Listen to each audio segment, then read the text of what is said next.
แล้วก็พูดถึงเรื่องงบประมาณหลังจากที่สภากทมผ่านข้อบัญญัติเรียบร้อยแล้วประกาศในราชกิจจาเรียบร้อยแล้วข้อบัญญัติตั้งงบของกทมจ่ายให้กับ BTS 20,000 กว่าล้านค่าวางระบบการเดินรถไฟฟ้าสายสีเขียวส่วนต่อขยายดร.สามารถราชพลสิทธิ์ครับได้มีการโพสต์เฟซบุ๊กลุ้นกทมล้างหนี้ BTS ก่อนหมดสัญญาปี 72 คืออาจารย์สามารถเนี่ยมองไปข้างหน้าน่าดีใจที่กทมเตรียมจ่ายหนี้งานระบบไฟฟ้าและเครื่องกลให้ BTS ประมาณ 23,000 ล้านนะจากหนี้ทั้งหมดในวันนี้ประมาณ 53,000 ล้านไม่รวมหนี้ค่าจ้างเดินรถที่จะเกิดขึ้นจากวันนี้ไปจนถึงวันสิ้นสุดสัญญาสัมปทานปี 72 อีกก้อนใหญ่หากกทมสามารถล้างหนี้ได้ก่อนหมดสัญญาหรือหากกทมไม่สามารถล้างหนี้ได้อะไรจะเกิดขึ้นนี่อาจารย์สามารถมองไปข้างหน้าหนึ่งถึงวันนี้กทมเป็นหนี้ BTS เท่าไหร่นะอาจารย์สามารถประมวลมาให้ฮะว่าหนี้ทั้งหมดนะรวมดอกเบี้ยประมาณ 53,000 ล้านอันนี้ทั้งงานระบบไฟฟ้าและเครื่องกลนะประมาณ 23,000 ล้านที่ตั้งงบจ่ายแล้วนะส่วนหนี้ค่าจ้างเดินรถแล้วค่าซ่อมบำรุงรักษานะ O&M นะรวมประมาณ 30,000 ล้านฮะค่าวางระบบ 23,000 ล้านค่าเดินรถตอนนี้ประมาณ 30,000 ล้านรวมค่าเช่าขบวนรถรวมอะไรทุกอย่างนะอาจารย์สามารถบอกว่า E&M หรือว่าค่างานระบบนี่นะมีมาตั้งแต่ปี 59 แล้วได้เพิ่มมากขึ้นเมื่อขยายเส้นทางยาวขึ้นเรื่องงานวางระบบพอวางระบบเสร็จปุ๊บรถวิ่งได้นะรถวิ่งได้ก็จ้างเข้ามาเดินรถก็คือ O&M ทีนี้ค่าจ้างเดินรถและค่าซ่อมบำรุงเดินรถเริ่มต้นปี 60นะเมื่อเปิดเดินรถช่วงสำโรงถึงปู่เจ้าสมิงพราย3 เมษายน 60แล้วนี่ก็เพิ่มมากขึ้นเรื่อยๆเพราะว่าเดินรถทุกวันประชาชนใช้ฟรีแต่รัฐต้องจ้างเอกชนมาเดินรถเอกชนเขาก็เดินรถให้ยังไม่ได้เงินค่าเดินรถสักบาทBTS ก็เดินรถให้ตลอดมาจนถึงปัจจุบันนะรวมทั้งสิ้นค่าวางระบบกับค่าเดินรถรวมกัน 53,000 ล้านก้อนแรกที่จะใช้นี่คือค่าวางระบบ 23,000 ล้านก็จะเหลืออีกประมาณ 30,000 ล้านนะประการที่2อาจารย์สามารถบอกว่าความเป็นไปได้ในการจ่ายหนี้ของกทมทีนี้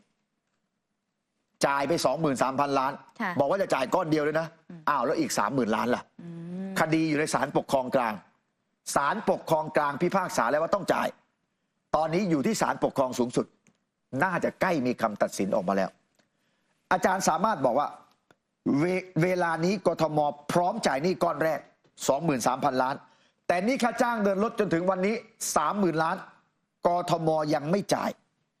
มีคดีอยู่ตอนนี้นะก็ระบุว่าเดี๋ยวรอคดีถึงที่สุดก่อนแล้วค่าจ้างเดินรถจากวันนี้ไปจนถึงปี 72นะสิ้นสุดสัญญาสัมปทานอีกก้อนใหญ่จะเอาเงินที่ไหนมาจ่ายแล้วถ้ากทมจ่ายไม่ได้รัฐบาลจะช่วยไหมนี่อาจารย์สามารถตั้งคำถามโอกาสที่จะใช้หนี้มีช่องทางไหนได้บ้างหนึ่งกทมล้างหนี้ได้ก่อนหมดสัญญาปี 72ถ้าเป็นแบบนี้นะไม่ว่าจะเป็นกทมจ่ายเองหรือรัฐบาลช่วยจ่ายนะถ้าแบบนั้นไม่จำเป็นต้องขยายสัมปทานให้ BTS เลยนะสิ้นสุดสัมปทานปี 72นะแต่กทมจ้าง BTS เดินรถไปจนถึงปี 85นั่นคือสัญญาที่มีอยู่แต่จากปี 72 ถึงปี 85กทมกำหนดค่าโดยสารได้เองอันนั้นคือข้อดีแต่จะกำหนดเท่าไหร่นะก็ขึ้นอยู่กับว่านโยบายเป็นยังไงจะกำหนดถูกเท่าไหร่ก็ได้ครับ0 บาทก็ได้แต่คุณก็ต้องจ่ายค่าเดินรถเพราะการเดินรถมันไม่ฟรีถ้าไม่จ่ายค่าเดินรถนะก็ต้องรอถึงปีโน่น85โน่นหมดสัญญาเดินรถปี 85แต่สัญญาสัมปทานเนี่ยหมดปี 72นะเส้นทางเดินรถอะไรต่อมีอะไรเนี่ยนะแต่ค่าจ้างเดินรถตามสัญญาเดินรถยังอยู่นะ อาจารย์สามารถบอกว่ากทมจ้าง BTS ให้เดินรถและบำรุงรักษากทมกำหนดค่าโดยสารได้เองเป็นอิสระจาก BTS ค่าจ้างอาจถูกลงก็ได้แต่กทมก็ต้องเก็บค่าโดยสารให้มีรายได้เพียงพอที่จะไปจ่ายค่าจ้างเดินรถรวมทั้งค่าซ่อมบำรุงรักษาที่อาจเกิดขึ้นในอนาคตอันนี้ช่องทางที่หนึ่งนะถ้าชำระหนี้ได้เองนะสองถ้าไม่สามารถล้างหนี้ได้ก่อนหมดสัญญาปี72ทำยังไงทีนี้นะกทมก็ต้องเจรจากับ BTS ให้รับหนี้ที่เหลือซึ่งจะเหลือเท่าไหร่ก็แล้วแต่ว่าคุณจ่ายไปแล้วเท่าไหร่ตอนนี้เหลือประมาณ 30,000 ล้านถ้าจ่าย 23,000 ล้านก้อนนี้ไปแต่มันจะเพิ่มขึ้นทุกวันไงการเดินรถ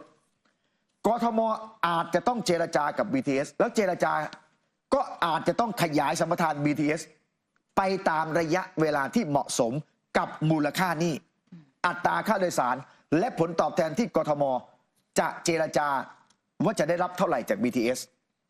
นี่คือกรณีที่ไม่สามารถล้างหนี้ได้ทั้งหมดก่อนปี72ปี72นี่อีกไม่นานแล้วนะปีนี้ปี67แล้วนะใช่นะสรุปอาจารย์สามารถบอกว่าปัญหารถไฟฟ้าสายสีเขียวยืดเยื้อมานานหลายปีเวลานี้เริ่มมีความหวังกทมขยับแก้ปัญหาจะสามารถชำระหนี้ได้ก่อนหมดสัญญาปี72หรือไ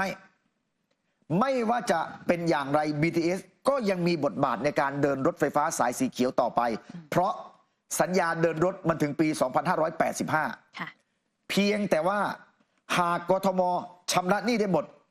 BTS จะเป็นผู้รับจ้างเดินรถไปถึงปี85กทมกำหนดอัตราค่าโดยสารได้เองรายได้ทั้งหมดเป็นของกทมแบกรับความเสี่ยงเองแต่ถ้าหากกทมไม่สามารถชำระหนี้ได้ทั้งหมดกทมอาจต้องเจรจากับ BTS แล้วอาจต้องขยายสัมปทานขยายไปเท่าไหร่ขึ้นอยู่กับมูลหนี้มันเท่าไหร่แล้วจะเจรจากันอย่างไรนะอีกไม่นานคงรู้ว่า BTS จะมีบทบาทในรถไฟฟ้าสายสีเขียวฐานะผู้รับจ้างเดินรถหรือผู้รับสัมปทานแบบเดิมต่อไปอันนี้คืออาจารย์สามารถราชพลสิทธิ์ครับอันนี้ก็ชัดเจนนะว่ารถไฟฟ้าสายสีเขียวนะมหากาพย์ซึ่งปัญหาเนี่ยก็ต้องแฟร์กับผู้ว่าชาติชาติว่าปัญหามันมีอยู่ก่อนท่านจะเข้ามานะแต่ว่าตอนท่านหาเสียงไว้ก่อนเลือกตั้งตอนนั้นก็บอกราคาจะเท่านี้ซึ่งก็ไม่สามารถทำได้จริงๆเพราะมันติดสัญญาอยู่จริงๆทีนี้พอเข้ามาปุ๊บตรวจสอบแล้วอ้าวงานวางระบบเดินรถเขาทำเสร็จแล้วก็ต้องจ่ายเขาเพราะถ้าเขาทำไม่เสร็จมันจะเดินรถได้ยังไงใช่ไหมแต่ทีนี้มันก็ยังเหลือค่าเดินรถนะอันนี้ต้องรอศาลปกครองสูงสุดแต่อาจารย์สามารถวันนี้วิเคราะห์ข้ามช็อตไปแล้วว่าจะอย่างไรก็ตามแต่ BTS ยังมีบทบาทต่อในฐานะอะไรเท่านั้นเองผู้รับจ้างเดินรถหรือจะเป็นผู้รับสัมปทานหากมีการขยายสัมปทานนะอันนี้คือในกทมมาร่วมสนับสนุนท็อปนิวส์นำเสนอความจริงได้แล้ววันนี้เพียงกดปุ่ม Super Thanks แล้วเลือกจำนวนเงินตามที่ต้องการได้เลยครับขอบคุณครับ